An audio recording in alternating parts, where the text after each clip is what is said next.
La revue de presse maintenant. La revue de presse de Natacha Polony. Bonjour Natacha. Bonjour Thomas, bonjour Julie, bonjour à tous. Alors évidemment on change de sujet ce matin en une de vos journaux.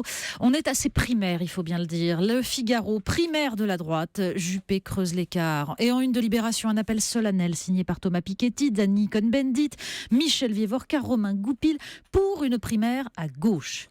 Mais il y a surtout un nom qui revient ce matin comme une fausse note obsédante. Le Parisien, le casse-tête Taubira, Le Monde, jusqu'où peut aller Christiane Taubira, L'Opinion, Hollande Taubira, le double jeu.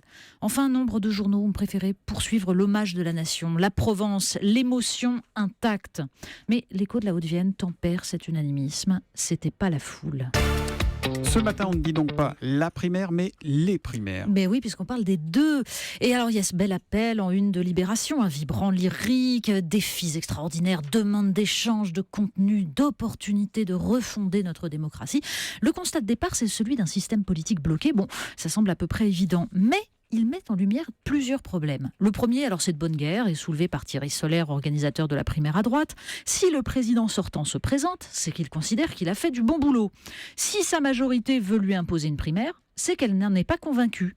Mais en fait, c'est pas là le principal. Avec la généralisation de l'exercice de la primaire et le développement d'élections à 4 tours, constate le patron de l'IFOP dans le Figaro, de plus en plus d'électeurs agissent en stratège. Traduction, ils choisissent le candidat le plus à même de battre l'adversaire, surtout avec une Marine Le Pen probablement au second tour de l'élection présidentielle. Dans Libération, Laurent Geoffrin espère, avec les signataires de l'appel, qu'une primaire à gauche aiderait à sortir d'un vote utile qui stérilise l'offre politique. Mais en fait, on comprend que le principal objectif, c'est de rétablir un bipartisme rassurant. Alors les primaires sont-elles une solution à la sclérose du système politique ou bien en sont-elles la conséquence la plus directe? À votre avis? Tout à fait autre chose, on passe à la stérilisation des sols, Natacha. Oui, c'est un article des Échos qui alerte sur un problème totalement négligé. La fertilité des sols part en poussière. Le journal rappelle que cette petite couche de 30 cm de terre à laquelle nous devons la vie et qui a mis des millions d'années à se former est attaquée par une érosion liée à de mauvaises pratiques agricoles, à la pollution par les pesticides, à l'urbanisation. Au cours des 100 dernières années, nous disent les Échos, 1 milliard d'hectares de terres fertiles, l'équivalent de la surface des États-Unis, se sont littéralement volatilisés. Alors dans Le Monde, Nicolas Hulot déplore que les puissances participantes à la COP21 n'aient absolument pas remis en cause le système économique qui engendre le dérèglement climatique, la destruction. L'absence de réflexion sur la question des sols en est une autre preuve. On passe à une autre stérilité.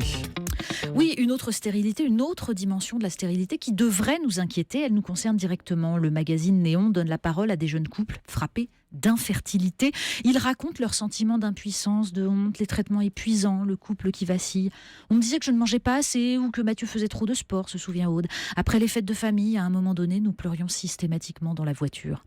Alors les causes, nous dit Néon, sont environnementales. Alors très difficiles à établir, mais perturbateurs endocriniens, pesticides, encore une fois. Mais là non plus, visiblement, ça ne vaut pas une COP21.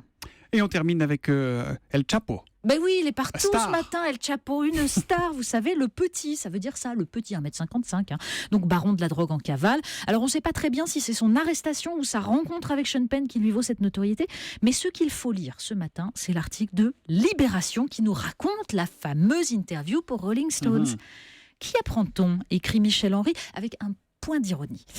Cette information essentielle, quand Penn a serré la main du baron de la dope, l'acteur a lâché un paix. Oui. Prout. Et comme le narco-mexicain est un homme bien élevé, il n'a pas relevé. Alors je viens de vous parler de stérilisation de la vie politique, stérilisation des sols, stérilité des humains.